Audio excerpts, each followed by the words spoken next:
Bakı Arzantər Məhkəməsinin hakimi Samir Əliyev dünyasını dəyişib. Ötən gün infarkt keçirdən Samir Əliyev xəstəxanaya çatdırılıb. Lakin onun həyatını xilas etmək mümkün olmayıb. Bu gün o Qurd Qapısı qəbirstanlığına dəfn olunub. Hakimin qəfil vəfatı ilə bağlı yeni detallar ortaya çıxıb.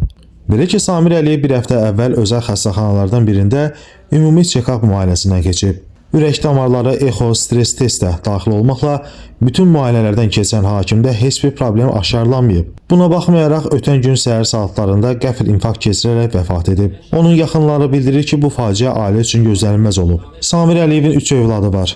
Onun Londonda təhsil alan qızı üçün bu gün xüsusilə ağır olub. Belə ki, qızının diplom müdafiəsi bu günə təsadüf edib. Atasının ölüm xəbərini alan tələbə dərhal Bakıya qayıdıb.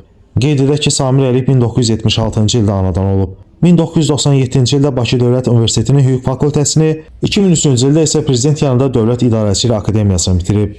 Əmək fəaliyyətinə 1994-cü ildə Nəsim rayon məhkəməsində məhkəmə katibi kimi başlayıb. 1998-2008-ci illərdə Ali Məhkəmədə vətəndaşların qəbul və müraciətlərinə baxılması şöbəsində baş məsləhətçi vəzifəsində çalışıb. 2008-2015-ci illərdə Sabunçu rayon məhkəməsinin hakimi olub. 2016-cı ildən isə Bakı Arzantər Məhkəməsində hakim kimi fəaliyyət göstərirdi.